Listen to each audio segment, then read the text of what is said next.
সকালবেলা ঘুম থেকে উঠার পরেই মনে হয় ঝামেলা ছাড়া যদি কিছু বানিয়ে নেওয়া যায় আর খাওয়ার পরে যদি পেটটা ভরে যায় তাহলে তো কোনো চিন্তাই নেই। তাহলে আজকে এইরকম যদি আমি অনেক লেয়ারের ফুলকো পরোটা বানিয়ে দেখিয়ে দিই তাহলে আপনাদের কেমন লাগবে? চলুন তাহলে রেসিপিটা দেখে নেওয়া যাক। এখানে আমি ২ কাপ পরিমাণে ময়দা নিয়েছি। দিয়ে দিলাম স্বাদমতো ১ চিমটি লবণ, চিনি আর গুঁড়া দুধ দিয়েছি ১ চা চামচ। এখন অল্প, অল্প করে এখানে পানি দিয়ে আমি ডোটা বানিয়ে নিব। আমরা নিত্যদিনে যেরকম রুটি পরোটা বানিয়ে নেই সেভাবেই আমি আজকে ডোটা বানিয়ে নিব। আর এখানে উপর থেকে অল্প, অল্প করে তেল দিয়ে দিলাম যাতে এটা হাতে মাখানোর সময় না লাগে। এখন এটা আমি সাইডে ঢাকনা দিয়ে ১০ মিনিটের জন্য রেখে দিব। আর আজকের পরোটা কিন্তু একদম ভিন্নভাবে দেখিয়ে দিব। এখানে আমি ২ টা ডিম নিয়েছি।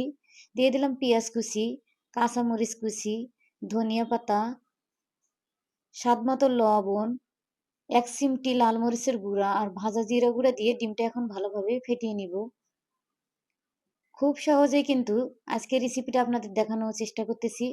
আর ডাল, ভাজি কোনো কিছুরই প্রয়োজন হবে না। এইভাবে যদি আপনি পরোটা বানিয়ে নেন, শুধু মাত্র ২ টা ডিম দিয়েই কিন্তু পেট ভরে খাওয়া যাবে। আর একটা পরোটা খেলেই কিন্তু আপনার পেট একদম ভরে যাবে।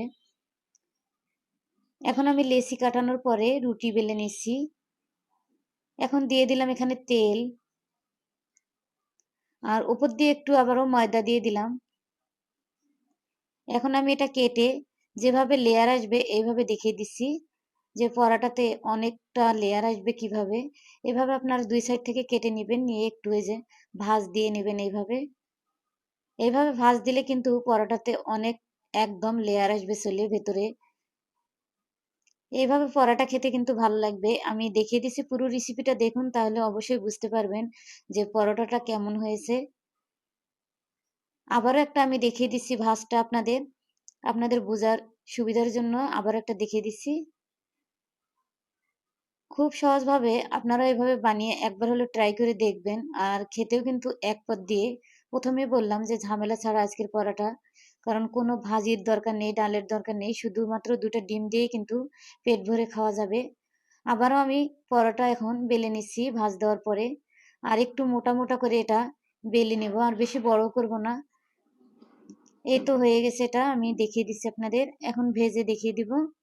প্যানের মধ্যে তেল দিয়ে দিলাম। তেলটা হিট হওয়ার পরে পরোটা ছেড়ে দিলাম। উপর দিয়ে একটু মশলাগুলো দিয়ে দিচ্ছি।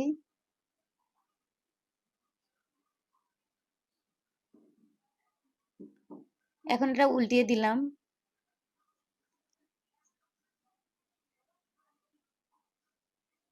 আর আজকের রেসিপিটা যদি ভালো লাগে অবশ্যই লাইক, কমেন্ট, শেয়ার করে পাশে থাকবেন। আর রেসিপিটা কেমন হয়েছে অবশ্যই কমেন্ট করবেন। কমেন্ট করতে ভুলবেন না।